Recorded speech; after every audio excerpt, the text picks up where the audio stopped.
अज़लान, आजकल तुम हर छोटी छोटी बात पर चिढ़ जाते, नोट किया तुमने? तुम क्यों नायला के पीछे पड़ी हुई हो?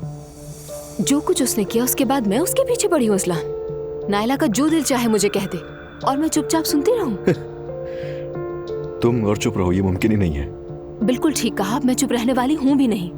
ठीक है, तो तुम दोनों सुबह शाम एक दूसरे से लड़ते रहो। और तुम कब से नायला के फैन बन गए? तुम आजकल बहुत ज्यादा ही फजूल का सोच रही हो। मैं अपने भाई के बारे में सोचता हूँ। तुम्हें नजर नहीं आ रहा कि कितना परेशान है वो? ठीक है, मान लिया कि नायला तुम्हें पसंद नहीं है, मगर मुस्तफा मेरा भाई है, ये मत भूलो। तुम भी ये मत भूलो कि इस तरफ मैं हूँ। लेकिन साफ जाहिर है कि जो कुछ मेरे साथ हो रहा है इससे तुम्हें कोई फर्क ही नहीं पड़ता। यार, तुम पे कौन सा जुल्म हो रहा है इस घर में? बल्कि अब तो तुम्हें एक वकील भी मिल चुका है, तुम्हारी वकालत के लिए तैयार रहता है वो। ये तुम अपनी बहन के बारे में कह रहे हो? जाहिर है, वकील ही है वो। और तुम दोनों ये जो भी कुछ करते फिर रहे हो ना, खत्म कर दो। ऐसा क्या कर दिया है हम दोनों ने? नायला सबके सामने रो गई तो वो सही हो गई, और मैं नहीं रोई, मजबूत रही तो गलत हो गई। काश मैं भी रो देती फिर। अच्छा बस ठीक है, तो अब मैं कुछ भी नहीं कहूंगा, तुम हमेशा सही होती हो। बिल्कुल। हाँ, हमेशा तुम ही सही होती हो, मगर मुझे ये सब पसंद नहीं है बिल्कुल। ये समझ लो। Good night. बात करना ही फजूल है।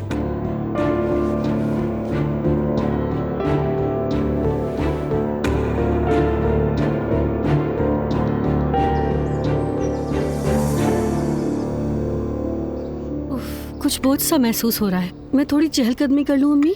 हाँ ठीक है बेटा, जाओ। नूर बेटा, हमें शाम को बुरमा बनाना है, तुम्हारे बाबा को बहुत पसंद है। अम्मी आप ही बना लें, मैं खत्ताती करूंगी। शाबाश नूर आपा।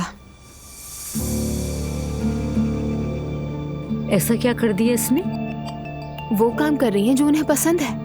बेइंतहा चाहत के बावजूद एग्जीबिशन नहीं कर पाई, फिर भी हारी नहीं, इस पर दाद बनती है। लो, फिर से शुरू हो गई एग्जीबिशन की बात। दुआ का शुक्रिया कि भूलने नहीं दिया।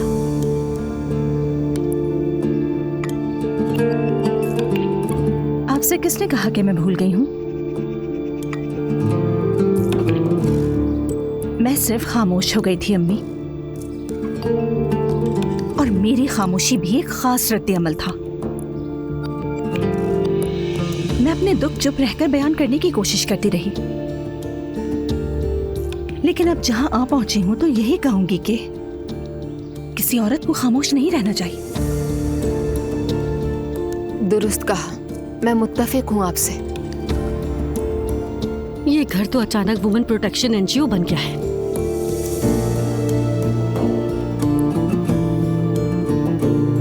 बेटी, हमने तो तुम्हें ऐसा कुछ भी नहीं कहा अभी तक। कुछ ना कहने के लिए क्या मुझे ये सब कुछ झेलना जरूरी था अम्मी? अच्छा ठीक है। आप अम्मी को इल्जाम क्यों दे रही हैं? आपको उसी दिन एतराज करना चाहिए था। उस दिन घर में आपने तमाशा बना दिया था। शादी से पहले ही बोल देती तो बेहतर होता। चुप क्यों रही आप? काश के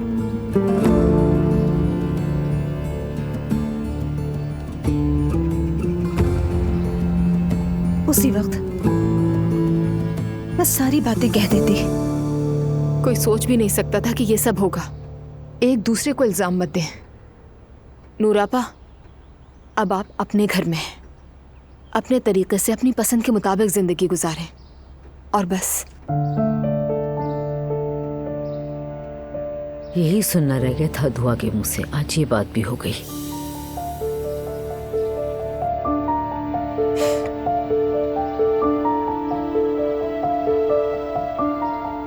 मेरी क्लासेस हैं, मैं चलती हूँ। आप ध्यान रखना। जी जरूर अम्मी।